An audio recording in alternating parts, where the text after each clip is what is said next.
ಪ್ರೀತಿಯ ವೀಕ್ಷಕರೆಲ್ಲರಿಗೂ ಆದರವಾದ ಸ್ವಾಗತ. ಈಗ ಬೇಸಿಗೆ ಕಾಲ ಪ್ರಾರಂಭವಾಗಿದೆ. ನಾವು ಬೇಸಿಗೆಯಲ್ಲಿ ಕಲ್ಲಂಗಡಿ ಹಣ್ಣನ್ನು ಹೆಚ್ಚಾಗಿ ಸೇವಿಸುತ್ತೇವೆ.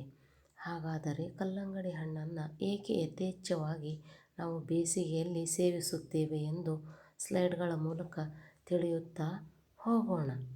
ಮೊದಲನೆಯದಾಗಿ, ಕಲ್ಲಂಗಡಿ ಹಣ್ಣಿನಲ್ಲಿ 90% ನೀರಿನ ಅಂಶ ಇರುವುದರಿಂದ ದೇಹಕ್ಕೆ ಬೇಕಾಗುವ ನೀರಿನ ಅಂಶವನ್ನು ಈ ಹಣ್ಣು ನಮಗೆ ನೀಡುವುದರಿಂದ ಈ ಹಣ್ಣನ್ನು ನಾವು ಹೆಚ್ಚಿಗೆ ತಿನ್ನುತ್ತೇವೆ. ಎರಡನೆಯದಾಗಿ, ಇದು ತಂಪಾದ ಪರಿಣಾಮವನ್ನು ಕೊಡುತ್ತದೆ. ಕಲ್ಲಂಗಡಿ ಹಣ್ಣು ತಂಪಾಗಿರುವುದರಿಂದ ದೇಹಕ್ಕೆ ತಂಪಿನ ಅಂಶಗಳನ್ನು ಒದಗಿಸಿ ದೇಹವನ್ನು ತಂಪಾಗಿ ಇಡುತ್ತದೆ. ಮೂರನೆಯದಾಗಿ, ಪೌಷ್ಟಿಕ ಲಾಭಗಳು. ವಿಟಮಿನ್ ಎ ಮತ್ತು ಸಿ, ಆ್ಯಂಟಿ ಆಕ್ಸಿಡೆಂಟ್ಗಳು, ಎಲೆಕ್ಟ್ರೋಲೈಟ್ಗಳಲ್ಲಿ ಇದು ಶ್ರೀಮಂತವಾಗಿದ್ದು ಬೇಸಿಗೆಯಲ್ಲಿ ನಮ್ಮನ್ನು ಪೌಷ್ಟಿಕವಾಗಿರುವಂತೆ ಮಾಡುತ್ತದೆ. ನಾಲ್ಕನೆಯದಾಗಿ, ಹಗುರ ಮತ್ತು ಸುಲಭವಾಗಿ ಜೀರ್ಣವಾಗುತ್ತದೆ. ಕಲ್ಲಂಗಡಿ ಹಣ್ಣು ಮಕ್ಕಳಿಗೆ, ವೃದ್ಧರಿಗೆ, ವಯಸ್ಕರಿಗೆ ಎಲ್ಲರಿಗೂ ಕೂಡ ಸುಲಭವಾಗಿ ಜೀರ್ಣವಾಗುತ್ತದೆ ಮತ್ತು ಇದು ಹಗುರವಾಗಿರುವುದರಿಂದ ಜೀರ್ಣಕ್ರಿಯೆಗೆ ಯಾವುದೇ ರೀತಿಯ ತೊಂದರೆ ಆಗುವುದಿಲ್ಲ. ಹೀಗಾಗಿ ನಾವು ಬೇಸಿಗೆಯಲ್ಲಿ ಯಥೇಚ್ಛವಾಗಿ ಕಲ್ಲಂಗಡಿ ಹಣ್ಣನ್ನು ತಿನ್ನುತ್ತೇವೆ.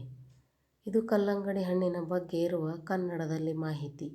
ವಿಡಿಯೋ ನಿಮಗೆ ಇಷ್ಟವಾದರೆ ನೋಡಿ, ಸಬ್ಸ್ಕ್ರೈಬ್ ಮಾಡಿ, ಎಲ್ಲರಿಗೂ ಶೇರ್ ಮಾಡಿ ಅಂತ ಹೇಳುತ್ತೇನೆ.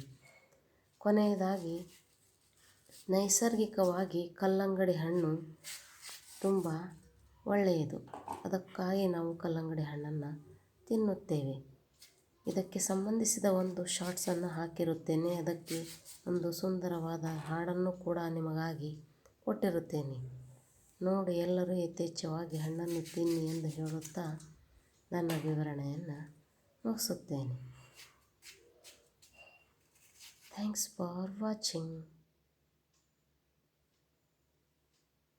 Subscribe, like, share Sundara Bhuvan channel. Support my channel.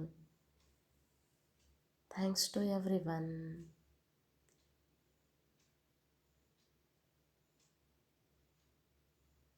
Thank you watching my videos. Thank you.